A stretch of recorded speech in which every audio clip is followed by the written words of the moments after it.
Հակակոռուպցիոն դատարանում քննվում է ազգային բարերար Սամվել Կարապետյանի կալանքը 2 ամսով երկարաձգելու միջնորդությունը։ Դատարանի բակում վաղ առավոտից ոստիկանական ուժեր են բերվել, այդ թվում ոստիկանության նորաստեղծ գվարդիայից ստորաբաժանումներ։ Ազգային բարերար Սամվել Կարապետյանի փաստաբանական խումբը պատրաստվում է մոտ 1 հատորանոց միջնորդություն ներկայացնել նիստի ընթացքում։ Փաստաբան Արամ Վարդևանյանը պատականություն չի համարել, որ նույն օրը քննվում են Սամվել Կարապետյանի կալանքի ու հեծին լիցենզիայի զրկելու հարցերը։ Այսօր ժամը 10:00-ին ստացվում է այստեղ մենք ունենալու ենք կալանքը որպես խափաման միջոց երկարաձգելու միջնորդության քննություն, իսկ ՀՑԿՀ-ում կրկին ժամը 10:00-ին Սամվել Կարապետյանի սեփականության իրավունքին վերաբերող հարցի վերաբերյալ քննություն։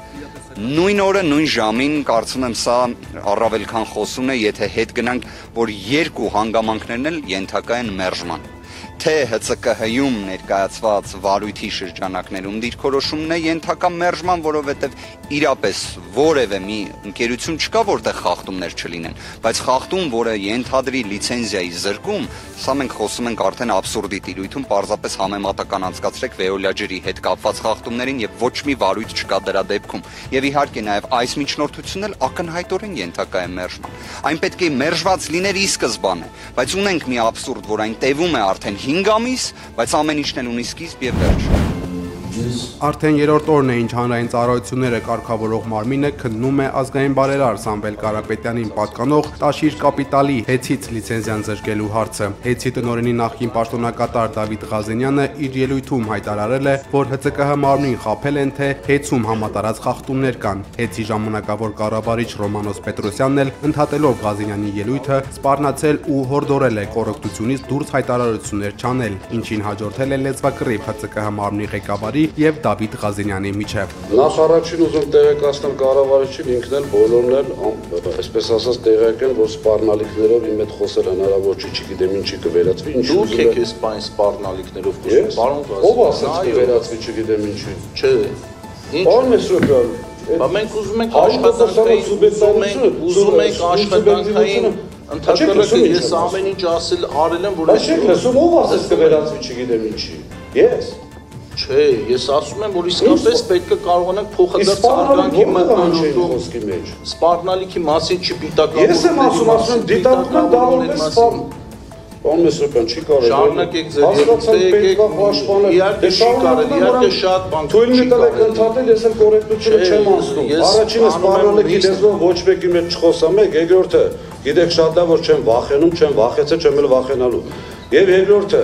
Եթե կառավարիչի եւ հանձնաժողովի աշխատակազմը իրենց թույլ են տալիս նյութերու մեջ մեզ սարքել հանցագործ, սխալ թվեր գրել, բարիզ բուն իմաստով, հետո իրենք իրենց էլ հերքում են, ասում են դե քաղաքական անձնական է, ջա չգիտեմ ինչ ուզում գրում ենք եւ այլն, այդ ամեն ինչը չի համարվում վիրավորանք, ես ընդհանրապես որ ասում եմ սուտ եւ կեղծ տեղեկություն համարվեց վիրավորանք։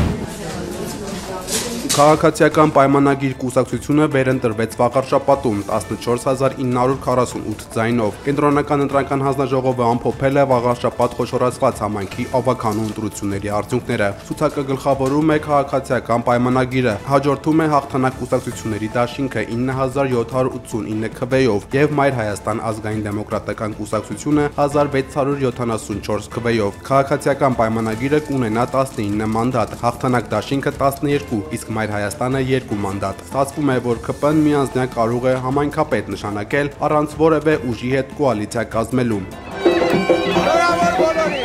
Գիշերը վաղարշաբաթում են եղել Ալեն Սիմոնյանն ու Գևորգ Պապոյանը ու նշել ավականու իրենց կուսակցական ընկերոջ Արգիշտի Մեխակյանի հաղթանակը։ Վաղարավոտյան վարչապետ Նիկոլ Փաշինյանը Facebook-յան գրառմամբ շտապել է շնորհավորել վաղարշաբաթցիներին, մասնավորապես գրել է. «Մեջբերում աներկբա աջակցություն ցուցաբերեցիք մեր պետականությունը, անկախությունը, ինքնիշխանությունը, ազատությունը ուժեղացնելու քաղաքացիական պայմանագիր կուսակցության ռազմավարությանը։ Ձեր ընտրությամբ կարևոր լիցք տվեցիք մեր սրբության սրբոցը, Մայրաթոր Սուրբ Էջմիածինը Կտրիչ Ներսիսյանից ազատելու գործընթացին»։ highest position in the USD department. ԱՄՆ պետքարտուղարի քաղաքական հարցերով տեղակալ Ալիսոն Հուքերը Երևանում է։ Հայաստանում ԱՄՆ դեսպանատնից հայտնել են, որ մեջբերում նա առաջ կմղի տարածաշրջանային խաղաղության եւ անվտանգության հարցերով ԱՄՆ նախագահի տեսլականը։ Ամերիկացի պաշտոնյան Երևանում կհանդիպի վարչապետ Նիկոլ Փաշինյանին, արտգործնախարար Արարատ Միրզոյանին, անվտանգության խորհրդի քարտուղար Արմեն Գրիգորյանին եւ հատուկ բանագնաց Ռուբեն Ռուբինյանին։ Հանդիպումներում կքննարկվեն հայ-ամերիկյան ռազմավարական գործընկերության ամրապնդման հետագա քայլերը, Թրամփի ուղի հանուն միջազգային խաղաղության եւ բարգավաճման նախագծի եւ հայ-ամերիկյան հուշագրերի շրջանակում։ Սպիտակ տունը հայտարարել է, որ Վենեսուելայի նախագահ Նիկոլաս Մադուրոյի ղեկավարած Արևների կարտելը կճանաչի ահաբեկչական կազմակերպություն։ Այս քայլը թույլ կտա ամերիկյան կողմին օդային հարվածներ հասցնել ոչ միայն ջրային, այլև Վենեսուելայի տարածքում գտնվող ցամաքային օբյեկտներին։ Լարվածության աճի ֆոնին Թրամփը նաև չի բացառել բանակցությունները Մադուրոյի հետ։ Սեպտեմբերից ի վեր ԱՄՆ-ն հարվածել է Վենեսուելայի ափերի մոտ գտնվող նավերին, հայտարարելով, որ պայքար է տարվում դիմրավաճառների դեմ։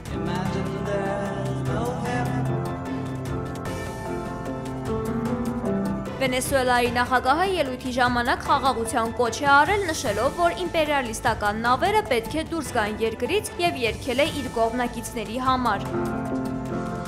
ԱՄՆ նախագահ Դոնալդ Թրամփը հայտարարել է, որ հանրապետականները պատրաստում են օրինակից, որը պատժամիջոցները սահմանում Ռուսաստանի հետ առևտրային կապ ունեցող երկրների նկատմամբ։ Նոր սահմանափակումները կկիրառվեն առևտուր անող ցանկացած երկրի, այդ թվում Իրանի դեմ։